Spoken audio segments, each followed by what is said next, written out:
Hello and welcome to a new series on budget model railways, and this series is about how to make a highly detailed model railway for a budget. I've already built the baseboard using our ordinary methods. You can see how we do that if you click on the top right corner of the screen now. So the baseboard's already built and I have placed the track plan down that I'd like. So the track plan's really up to you, you can do whatever you want. So now we're going to show you how to pin the track down. So the first step is just to make sure that your track is exactly aligned how you want it, because once you pin the track down it is quite a nightmare to get back up. So to pin your track down you are going to need obviously a small hammer. This hammer probably costs no more than £1, and you are going to need some track pins. This is a little bag here which again probably cost no more than £1 or 50p. So what you're going to do is get a couple of pins, might as well just tip them all out, and then align them in the holes. Now not all of the tracks have pin holes in them, which is something to note, but where there is track holes like here, here and here and here for the pins, then you are obviously going to want to pin it down. Now if you're using a cardboard baseboard you can just push the pins in with your hand like that, which is again one of the other benefits of having a cardboard baseboard. But if you have a wooden baseboard, then obviously you are going to have to use a hammer.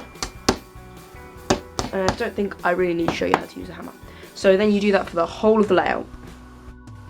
Okay, so the next stage is I'm going to add some detail to my railway. So I got off eBay some of these Pico Streamline scale point motors. They're dummies, so they don't actually do anything, but they look like real point motors. And they were about 75p each. It's £4 for 6, so really cheap, and I'm only going to use 3, which means I can have 3 more for another layout. Okay, so step 1 of installing the little point motors is to whatever side you do have in the point, there's this little knob for doing the handheld like that, and you just need to get rid of that. So I'm just using a file, I'm holding it, supporting it, just to make sure it doesn't break the point. I'm just going to file all of that off.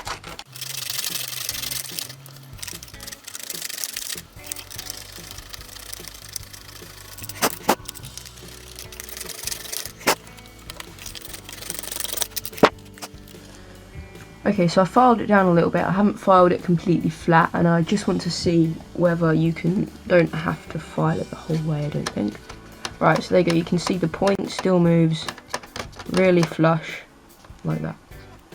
So the way I'm going to fasten down these little point motors is using a bit of this plastic glue, just some Revel glue, and it's got that nice accurate tip there. And I'm going to put them on about there, like that.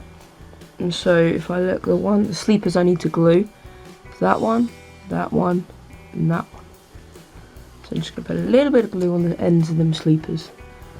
Alright, I just had a bung in the glue so it wasn't coming out. So I need to glue a little bit on there, a little bit on there, a little bit on there. And I just do a little bit, because if it gets on the point motor mechanism, you're screwed. Ooh, done that wrong already. Right, I'm just going to get another point motor, because if there's glue on the point motor, it will wreck the point. So there's these little pieces under here, and they go on top, like that.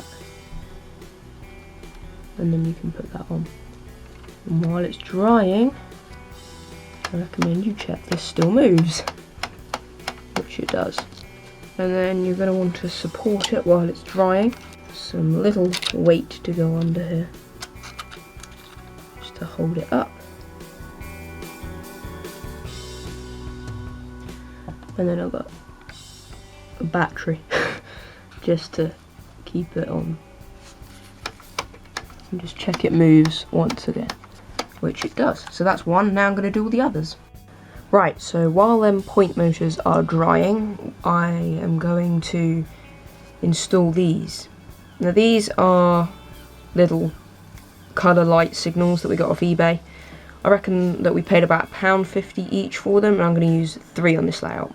So the first step of installing them is to get something like a bradawl and put a hole into the baseboard where you want it to go. And this just proves how strong cardboard baseboards are, because it's proving very difficult to get in. Very difficult. Right, so I've got a hole right the way through now into my baseboard.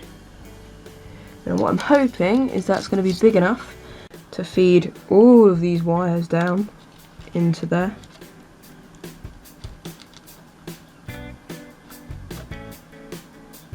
Like that. And then push the rest of this signal down in, so I'm going to do that now. Alright, so I've done them signals and they have dried, and I'm going to put another one right there where that hole is, but before I do, I just want to show you how I get the wires through.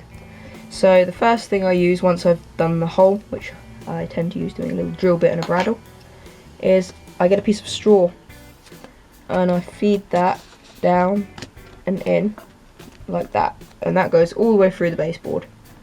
And then the next thing that I do is I get the wires and a piece of sellotape, and I sellotape all three of the wires together like that, and then it's as simple as just feeding them through, just like that.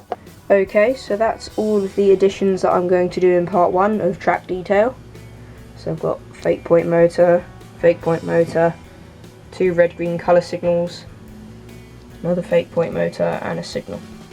I might put actual physical point motors that work on these points, hide them under the platform, and hide it in the signal box, but I don't know yet. And if you're wondering how to wire up these signals, I will show you in part 2 of my layout, which will be coming out as soon as I can. So I hope you enjoyed, and stay tuned for part 2. Hi, if you enjoyed this video, don't forget to click on the left for a previous video in this series, click on the right for another video you will probably enjoy, and don't forget to click to subscribe to be notified every time we upload a new video every single weekend. Subscribe.